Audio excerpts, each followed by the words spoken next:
कारगिल हिल development council के result out हो चुके हैं और नेशनल कॉन्फ्रेंस और कांग्रेस की बात करें, उनके खेमे में खुशी जो है साफ झलक रही है। और इस वक्त जो है जश्न का माहौल जो है कांग्रेस ऑफिस के बाहर मनाया जा रहा है। और आपको तस्वीरों में हम दिखाने की कोशिश कर रहे हैं कि जिस तरह से जीत का सहरा जो है कांग्रेस और नेशनल कॉन्फ्रेंस ने पहना है, तो उससे साफ जो है दर्शाया जा रहा है कि जो इंडिया अलायंस बनकर आया है वो कहीं ना कहीं जो है सक्सेसफुल होता हुआ नजर आ रहा है। देते हैं लोग तंग आ चुके थे जम्मू कश्मीर का आवाम 2019 के बाद 2014 के बाद लोगों को सिर्फ जुमले दिखाई दिए। 15 लाख से लेकर आज तक युवाओं को रोज़गार, 50,000 नौकरियाँ, 2 करोड़ नौकरियाँ दिल्ली के लीडरशिप बताती रही।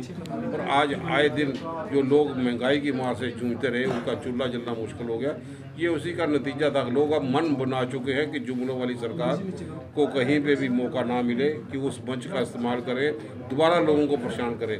टैक्स वसूलने वाली सरकार को ये जो GST डबल टैक्स वसूल करना, उनको लोगों ने जवाब दे दिया इस जमहूरियत के वाले से। और जमहूरियत का जिस ढंग से कत्ल जम्मू कश्मीर के लोगों ने देखा है, उसका ये जवाब है। जहाँ भी चुनाव कराएंगे कांग्रेस बस से इक़्तिदार यहाँ पे खुल के आएगी। देखिए, करगिल की जीत ने सिद्ध कर दिया कि लोग इंडिया अलायंस के साथ हैं, बीजेपी की नीतियों के खिलाफ हैं। बीजेपी ने जो प्रयोगशाला बनाई हुई थी जम्मू कश्मीर में, लद्दाख वो कहते थे हमें ड्यूटी दे दिया। हाल ही में राहुल गांधी जी लद्दाख का टूर करके आए, भारत जोड़ो यात्रा उन्होंने की है, जिसका एक बहुत बड़ा असर जो है वो पूरे भारत में नज़र आ रहा है। और उसका असर जो है वो करगिल में दिखा। और यहाँ ये बड़े दावे करते थे, आज उनको 2 सीटें मिली। हालांकि 20 सीटों पे कांग्रेस और NC आमने सामने खड़े थे, फिर भी बीजेपी का कुछ नहीं बना। इसलिए आने वाले जम्मू कश्मीर में चुनाव जब भी होंगे, बीजेपी के भड़कच्चे उठ जाएंगे। इसीलिए कल हमारा ऑल पार्टी धरना है, जिसमें मेजर पार्टी सारी बैठ करके ये संदेश देना चाहते हैं कि 100% लोग चुनाव चाहते हैं। LG साहब कहते हैं 80% लोग चुनाव नहीं चाहते जम्मू कश्मीर में। यही संदेश हम देना चाहते हैं। हम करगिल की जनता को बधाई देते हैं, राहुल गांधी जी को बधाई देते हैं, इंडिया अलायंस के तमाम नेताओं को। कांग्रेस के सीनियर लीडर योगेश सानी मेरे साथ आए, इन्हीं से जानने की कोशिश करते हैं जो जीत का सहरा कांग्रेस ने पहना है, इसका क्रेडिट सबसे पहले आप किसको देना चाहते हैं? इसका क्रेडिट इंडिया अलायंस के जो हमारे नेता हैं राहुल गांधी जी, हम उनको इसका क्रेडिट देना चाहते हैं। और ख़ास करके करगिल की जनता को, कि करगिल की जनता ने जो विश्वास रखा इस इंडिया अलायंस के ऊपर, राहुल जी के नेतृत्व के ऊपर, हम करगिल की जनता को भी इसके लिए मुबारकबाद का पात्र मानते हैं। जिस तरह से जम्मू कश्मीर और लद्दाख को जो है 2 केंद्र शासित प्रदेशों में विभाजित किया गया था, उसके बाद चुनाव यहाँ पर देखने को मिले हैं, तो अगले समय में जिस तरह से जम्मू कश्मीर में चुनाव होते हैं, तो क्या लगता है कि भाजपा को यहाँ भी हार का सामना करना पड़ेगा?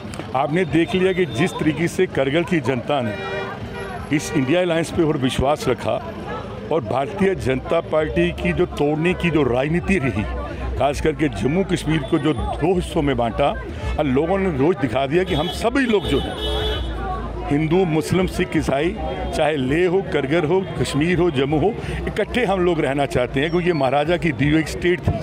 और जिस तरीके से उन्होंने निकाला भाजपा को करगिल के अंदर, जम्मू की जनता, कश्मीर की जनता जम्मू कश्मीर से भी इनको भगाकर आराम करेगी। जब तक इनको भगाया नहीं जाएगा यहाँ से, इनका सुपड़ा साफ नहीं होगा। इसलिए तो हम कहते हैं कि आज अगर कोई इम्पोर्टेंट कोई अनाउंसमेंट करने जा रही है इलेक्शन कमीशन ऑफ इंडिया, हम उनसे यही रिक्वेस्ट करते हैं कि जम्मू कश्मीर के भी असेंबली के चुनाव जो कराए जाएं, उनको भी अनाउंसमेंट की। कांग्रेस अपने आप को कहाँ देखती है आने वाले पार्लियामेंट इलेक्शंस में?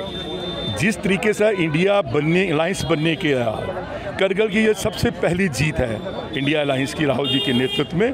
और हमें पूरा विश्वास है कि भारतवर्ष की जनता इंडिया अलायंस के ऊपर पूरा विश्वास रखेगी, और इंडिया अलायंस 2024 में दिल्ली के अंदर सरकार बनाएगा, और जम्मू कश्मीर में जब भी चुनाव होंगे इंडिया अलायंस की ही विजय होगी। बम पटाखे चलाकर, मिठाइयां बांटकर जो है आज खुशी का इजहार किया गया। जिस तरह से कांग्रेस की बात करें, कांग्रेस का नेता का यही कहना है कि जो इंडिया अलायंस बना है ये उसी की जीत है, क्रेडिट उसी को जाता है। और आने वाले समय में जम्मू कश्मीर में या फिर भारत में जब भी चुनाव होते हैं, तो इंडिया अलायंस ही जो है विजय का सहरा पहनेगा। फिलहाल खुशी जो है साफ झलक रही है, हर कार्यकर्ता जो है वो खुश नजर आ रहा है। फिलहाल करण सिंह और मुझे यानी कि रितेश गुप्ता को दीजिए इजाजत, और आप देखते रहें एक्सेलशियर न्यूज।